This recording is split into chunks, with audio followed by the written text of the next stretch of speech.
ओम नमः शिवाय। हर हर महादेव। आज माघ मास की पूर्णिमा तिथि और बुधवार है। हमारे हिंदू धर्म में पूर्णिमा तिथि को बहुत ही शुभ दिन माना जाता है।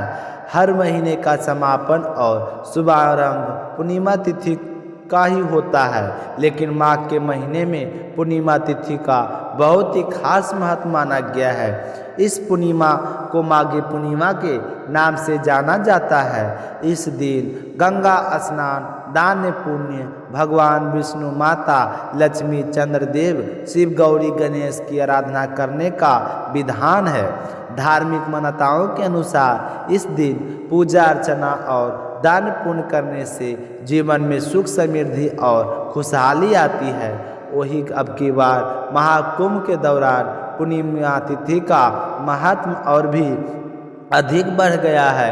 उदया तिथि के अनुसार पूर्णिमा तिथि का व्रत आज यानी 12 फरवरी बुधवार को रखा जाएगा और शाम को चंद्रमा उदय होने पर चंद्रमा को अर्घ देने के बाद ही व्रत का पारण किया जाएगा।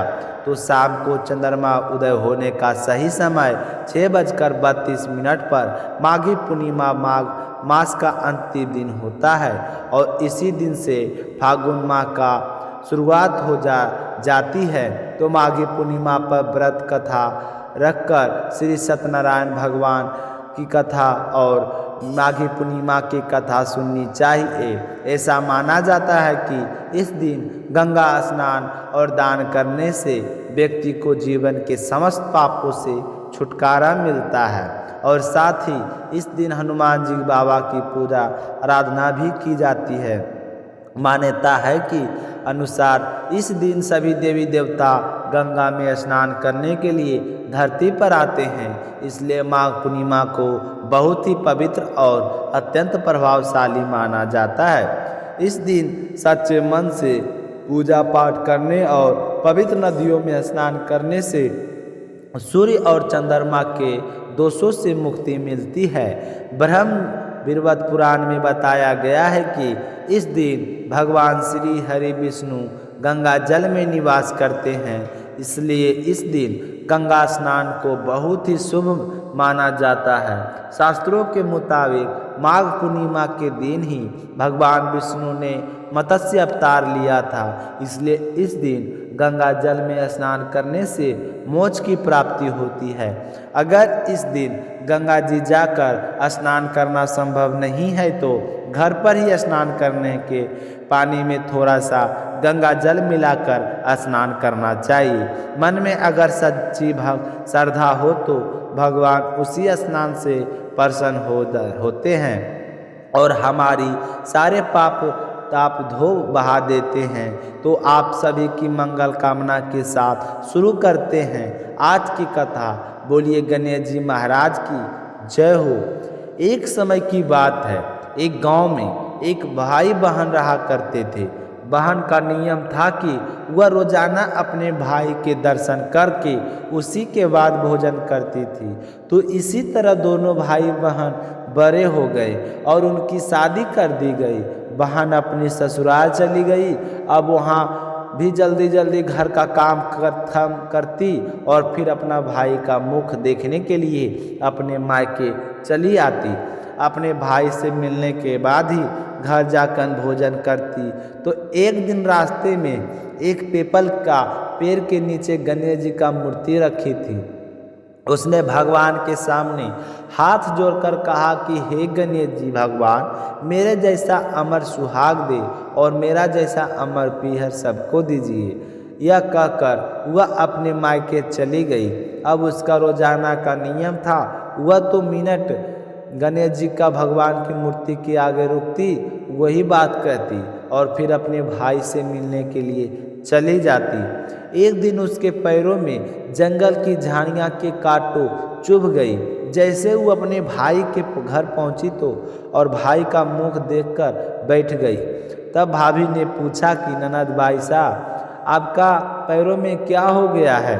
तो वह कहने लगी कि भाभी, रास्ते में जंगल की झाड़ियाँ के कांटे गिरे थे, वह मेरे पाँवों में चुभ गए। तो उसकी भाभी ने गर्म पानी लाकर उसके पैर धोए और फिर पट्टी बांध दी, चाय पानी पिलाया और कुछ देर बाद बातचीत करके जब उसकी ननद अपने घर चली गई तो उसकी भाभी पीछे से कहने लगी कि आप किस तरह के भाई हैं, अपने बहन की पैरों की तरफ देखा भी नहीं, वह तो आपका मुंह देखने बिना भोजन नहीं करती है और आप अपनी बहन की तरह ध्यान नहीं देते, देखा नहीं उसकी पैरों में किस तरह के कांटे चुभे हुए थे, जाओ अभी भी रास्ता साफ करवा दीजिए। यह सुनकर उसे बड़ा ही दुख हुआ, मेरी बहन मेरा मुंह देखने के लिए यहाँ तक आती है और मैंने कभी नहीं ध्यान दिया, वह किस तरह आती है, कितनी परेशान होती है। तो अपनी पत्नी को कहने लगा कि मैं अभी जाता हूँ और सारा रास्ता साफ करके आता हूँ। तो वह कुल्हाड़ी लेकर और सारी झाड़ियाँ काटकर रास्ता साफ कराया। रास्ते को साफ करते हुए उसने ध्यान नहीं दिया कि गणेश जी की मूर्ति को भी वहाँ से हटा दी। तो यह देखकर गणेश जी भगवान गुस्सा हो गए। जब वह घर आया तो उसकी तबीयत खराब हो गई और गणेश जी के प्रकोप से वह मृत्यु को प्राप्त हो गया। गांव के लोग इकट्ठा हो गए, अंतिम संस्कार की तैयारी करने लगे। तो उसकी पत्नी ने रोते हुए कहा कि भाई आप लोग थोड़ी देर रुक जाइए, मेरी ननद आने वाली है और वह अपना भाई का चेहरा देखे बिना भोजन नहीं करती है। तो गांव वाले कहने लगे कि आज तो अपने भाई का मुख देख लेगी, वह कल किसका मुंह देखेगी। तो वह कहने लगे कि आज इनकी बहन को इनके दर्शन कर लेने दो, फिर आप ले जाना, यह उसका नियम है। तो गांव वाले उसकी बहन का इंतजार करने लगी। रोज की तरह बहन अपने भाई का मुख देखने के लिए जंगल के रास्ते से निकली। तो जंगल का रास्ता सारा साफ किया हुआ था। तो वह आगे बढ़ी तो उसने देखा कि सिद्धि विनायक भी वहाँ पर नहीं थे। तो वह सोचने लगी कि गणेश जी की मूर्ति कहाँ गई। तभी उसकी नज़र गणेश जी की मूर्ति पर पड़ी तो उसने मूर्ति को उठाया और साफ करके वापस उसी जगह पर रख दिया और गणेश जी भगवान को प्रणाम करके कहने लगी कि हे गणेश जी भगवान, मेरा जैसा अमर सुहाग दे, मेरा जैसा अमर पीहर सबको देना। ऐसा कहकर वह चली गई। तो भगवान सोचने लगे कि अगर आज मैंने इसकी नहीं सुनी तो मेरे को कौन मानेगा, कौन मुझे पूजेगा, मैंने तो इसके भाई को प्राण हर लिए हैं। तो सिद्धि विनायक ने उसे आवाज़ दी कि ये बेटी, इस खेजड़ी का 7 पत्तियां तोड़ कर ले जा और उसे कच्चे दूध में घोलकर तुम्हारे भाई के ऊपर छींटा मार देना, वह उठकर बैठ जाएगा। तो यह आवाज़ सुनकर बहन पीछे मुड़ी तो पीछे कोई नहीं था। तो वह सोचने लगी कि कौन था, कौन मुझे आवाज़ दे रहा था। कोई बात नहीं, जैसा सुना है वैसा कर लेती हूँ। तो उसने 7 खेजड़ी का पत्ती तोड़ी और अपनी चुनरी के पल्ले बांध ली और अपने भाई के घर पहुँच गई। वहाँ जाकर देखा तो खूब सारे लोग इकट्ठा होकर बैठे थे। भाभी रो रही थी और भाभी की लाश रखी हुई थी। तो यह देखकर उसे बहुत ही दुख हुआ।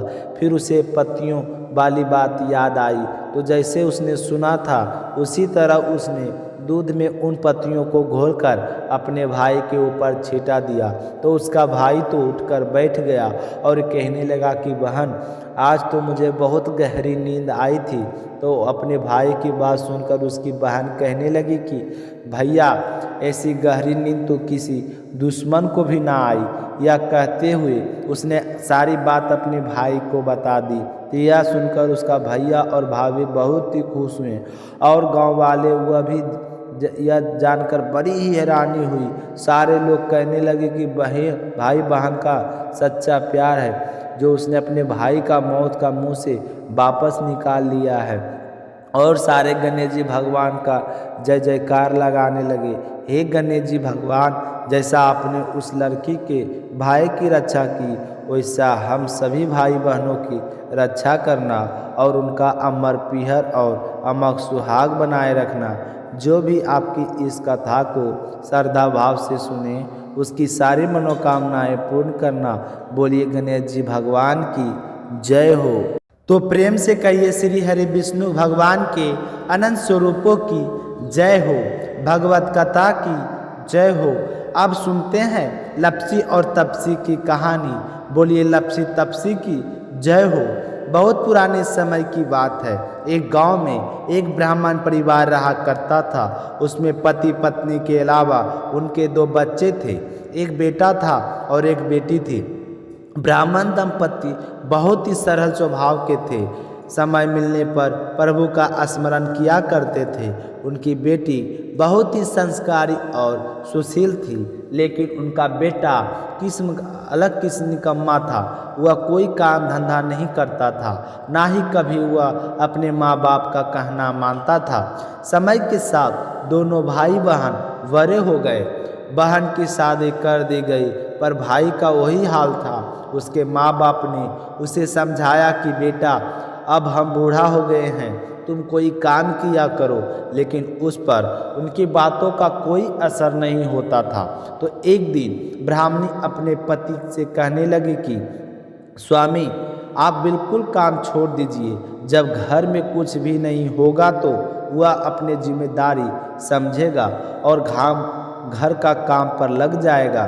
तो ब्राह्मण ने दूसरे दिन से काम पर जाना छोड़ दिया। तो यह देखकर उनके बेटे ने कोई काम नहीं किया और चोरी करने चला गया। आते जाते राहगीरों को लूट लेता और उसी से अपने घर का गुजारा किया करता था। तो उसके लूटने और चोरी करने की आदत से सारे गांव वाले उसे लप्सी कहने लगा। लप्सी इस हरकत से उसके माँ बाप बहुत ही दुखित रहते थे, पर वह किसी की सुनने के लिए तैयार नहीं था। इसी तरह समय बीतता गया। एक दिन की बात है कि लप्सी एक पीपल के पेड़ पर बैठा था। तभी शिव पार्वती जा रहे थे। पार्वती माता गहनों से लदी हुई थी। तो लप्सी उन्हें देखकर सोचने लगा कि शोहरत के कितने गहने हैं, आज ये सारे के सारे लूट लूँगा तो मुझे कई महीनों तक चोरी नहीं करने पड़ेगी। तो वह लूटने के इरादे से पीपल की ओट में बैठ गया। जैसे ही शिव पार्वती वहाँ से जाने लगे तो लप्सी एकदम से शिव पार्वती के सामने आकर कहने लगा कि जल्दी से जितने सारे गहने पहन रखे हैं उतार दो। तो पार्वती माता कहने लगी कि तुम चोरी क्यों करते हो, तुम्हें पता है चोरी करने का पाप है। तो लप्सी कहने लगा कि क्या करूं, घर पर मेरे माँ बाप है, मेरी एक भांजी है, उनके लिए दोनों समय का भोजन की व्यवस्था कहाँ से करूं, मुझे कोई काम आता नहीं है। तो लप्सी की बात सुनकर माता पार्वती कहने लगी कि तुम जो चोरी करके पाप करते हो, इस पाप का भागी कौन बनेगा। तो लप्सी कहने लगा कि मेरे घर वाले सारे बनेंगे। तो माता पार्वती कहने लगी कि कोई नहीं बनेगा, पाप के भागी केवल तुम बनोगे। तो लप्सी कहने लगा कि मैं खोज कर उन्हीं के लिए तो लेकर आता हूँ, तो पाप के भागी तो उन्हें ही बनना पड़ेगा। तो लप्सी की बात सुनकर माता पार्वती ने हंसकर कहा कि हम यहीं पर बैठे हैं और तुम अपने घर जाओ, अपने घर वालों से पूछो कि कोई तुम्हारे पाप का भागी बनेगा क्या। तो यह सुनकर लप्सी भागा भागा अपने घर आया और अपनी माँ के पास गया और कहने लगा कि माँ, मैं चोरी करके लाता हूँ, राह चलते राही गिर को लूटता हूँ, तुम्हारे लिए ही तो करता हूँ। तो तुम मुझे एक बात बताओ, चोरी करने से जो पाप लगता है तो आप मेरे पाप के भागी बनोगे। तो लप्सी की बात सुनकर उसकी माँ कहने लगी कि बेटा, मैंने तो तुमसे नहीं कहा कि तुम चोरी करके लाओ, तुम कमा कर लाओ, हमें 2 वक्त की रोटी चाहिए, मैं तो तुम्हारी पाप की भागी नहीं बनूंगी। तो माँ के मुंह से इस तरह की बात सुनकर लप्सी तो हैरान हो गया। फिर वह अपने पिताजी के पास गए और जाकर कहने लगे कि पिताजी, जो कुछ लूट कोस कर लाता हूँ वह आपके लिए तो लाता हूँ। देखो मैंने लूट कर कितना धन इकट्ठा कर लिया है, कितनों ऐसो आराम से तुम्हारे अगर हमारे टाइम समय कट रहा है। अगर मैं चोरी नहीं करता तो क्या यह सब हमें मिलता। तो पिताजी, मैं आपसे एक बात पूछता हूँ कि चोरी करने से पाप लगता है, तो उस पाप में क्या आप मेरे भागीदारी बनोगे। तो लप्सी की बात सुनकर उसके पिताजी कहने लगे कि बेटा, मैंने नहीं कहा है कि तुम चोरी करके लाओ, तुम कमा कर भी लाओ, मैं तुम्हारे पाप का भागी नहीं बनूंगा। तो माँ बाप के मुख से इस तरह की बात सुनकर वह बहुत ही उदास हुआ और सोचने लगा कि मैं कितनों महीने से चोरी कर रहा हूँ, बोल रहे हैं कि पाप के भागी हम नहीं बनेंगे, तो अब क्या होगा। तो बड़े ही दुखी मन से शिव पार्वती के मिलने के लिए चल पड़ा। जैसे ही घर के बाहर निकलने लगा तो उसकी छोटी सी भांजी दरवाजे पर खेल रही थी। उसे पता नहीं था कि पुण्य पाप क्या होता है। तो उसके कहने लगी कि मामा मैं पाप की भागी बनूंगी। तो उसके इस तरह कहते ही लप्सी ने उसे गोद में उठाया और चल पड़ा। शिव जी भगवान और माता पार्वती के पास जाकर कहने लगा कि घर वालों ने पाप का भागी बनने से मना कर दिया और यह एक ही है जो पाप की भागी बनने को तैयार है। फिर लप्सी बड़े ही दीन स्वर में कहने लगा कि हे भगवान, मैं समझ गया हूँ कि चोरी करना पाप है। आज तक मैंने जो काम किया है वह बहुत ही गलती था, लेकिन अब मैं इसका प्रायश्चित करना चाहता हूँ। अब तुम ही बताओ मुझे मेरे पापों से मुक्ति कैसे मिलेगी। तो उसकी बात सुनकर शिव पार्वती बहुत ही खुश हुई और लप्सी को कच्चे सूत का एक छोटा सा गोला देते हुए कहा कि लप्सी, यह सूत लो और इस पीपल के चारों ओर परिक्रमा लगाओ। जब यह सूत समाप्त हो जाएगा तब तुम्हारे सारे पाप नष्ट हो जाएंगे। तो यह सुनकर लप्सी बहुत ही खुश हुआ, सोचने लगा कि छोटा सा गोला है, अभी लपेट कर घर चला जाऊंगा, उसके बाद मैं कभी कोई पाप नहीं करूंगा। फिर उसने अपनी बांझी को कंधे पर बैठाया और पीपल की परिक्रमा लगानी शुरू कर दी। अब भगवान का हुआ सूत खत्म कहाँ होने वाला था। लप्सी चक्कर लगाता गया, वह सूत में खत्म नहीं हुआ। चक्कर लगाते लगाते 1 महीने, 6 महीने, साल, पूरा 12 साल बीत गए, पर वह सूत खत्म नहीं हुआ। 12 साल बाद एक बार फिर शिव पार्वती वहाँ से गुजर रहे थे। तो पार्वती माता ने कहा कि स्वामी चलो लप्सी को चलकर देखते हैं। तो शिव जी कहने लगे कि वह चोरी करने वाला और लूटने वाला कब का चला गया होगा। तो पार्वती माता कहने लगे कि नहीं स्वामी, चलकर देखने में क्या जाता है, चलो एक बार देखते हैं। तो शिव जी पार्वती जी जैसे ही पीपल पेड़ के पास आए तो देखा कि लप्सी तो अब भी चक्कर लगा रहा है। वह चारों ओर गहरी खाई हो गई है और लप्सी की बड़ी बड़ी दाढ़ी, मुँह से नाखून बढ़ गई है। तो यह देखकर पार्वती माता ने कहा कि देखो स्वामी, आप तो कह रहे थे कि वह कब का ही चला गया होगा, देखो इसके मन में सच्ची भक्ति है। तो पार्वती की बात सुनकर शिव जी ने कहा कि चलो अभी देख लेता हूँ। तो यह कहकर शिव जी ने एक सोने का कड़ा लप्सी के आगे फेंक दिया। तो लप्सी ने झट से उसके ऊपर पैर कर लिया। फिर अचानक से उसका ध्यान शिव पार्वती जी की ओर गया तो वह हाथ जोड़कर कहने लगा कि भगवान, अब तो मेरे पाप समाप्त हो गए होंगे, आप मुझे यहाँ से जाने की आज्ञा दीजिए, आपका यह सूत अभी तक खत्म नहीं हुआ है। तो शिव जी भगवान ने कहा कि तुम्हारे पाप कर्म भी अभी तक पूरे नहीं हुए हैं।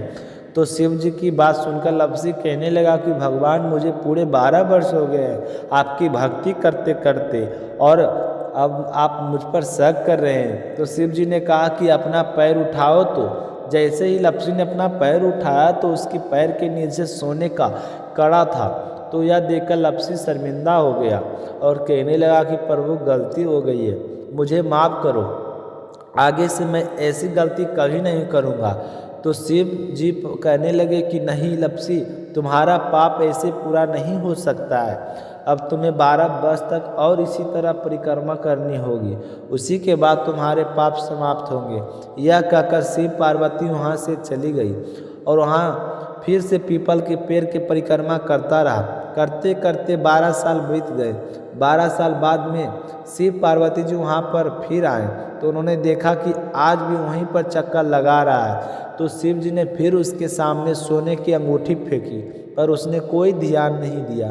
तो शिव जी पर भगवान प्रसन्न होकर कहने लगे कि हे लप्सी, आज से तुम मेरी तपस्या करके तपस्वी बन गए हो। मैं तुम्हें वरदान देता हूँ कि तू अपने जीवन में सारे सुखों को प्राप्त करेगा। और तूने 24 बार तक मेरी भक्ति की है, इसका फल भी तुझे अवश्य मिलेगा। जो भी औरत गाय और कुत्ते की रोटी नहीं बनाएगी, उसका पुण्य फल तुम्हें मिलेगा। आंगन लीप कर दहलीज नहीं लीपेगी तो उसका पुण्य फल भी तुझे मिलेगा। अगर हमारे घर की बहन बेटी को हम सूट तिब या साड़ी बहन स्वरूप रुपये देते हैं, उसके साथ मोली का धागा और कुछ रुपये नहीं देंगे तो उसका पुण्य फल भी तुझे ही मिलेगा। अगर कोई दिया से दिया जलाएगा तो उसका पुण्य फल भी तुम्हें ही मिलेगा। अगर व्रत और पूजा पाठ में सारी कहानी सुन ले और तुम्हारी कहानी ना सुने तो उसका पुण्य फल भी तुम्हें ही मिलेगा। कहा जाता है कि तभी से सुबह पहली रोटी गाय और सुबह की अंतिम रोटी छोटी बनाई जाती है और शाम को अंतिम रोटी बड़ी बनाई जाती है जो कुत्ते की होती है। और दिए से दिया भी नहीं जलाया जाता है। और घर की बहन बेटियों को सूट और तिब के साथ बहन स्वरूप कुछ रुपये भी जरूर दिए जाते हैं। और उसी दिन से हर व्रत कथा के बाद लपसी तपसी की कहानी जरूर सुनी जाती है। और कथा समाप्त होने पर कहा जाता है कि लपसी का फल लपसी को मिले, तपसी का फल तपसी को मिले, और हमारे पूजा पाठ का, हमारे व्रत का और हमारी कहानी का पुण्य फल हमें मिले।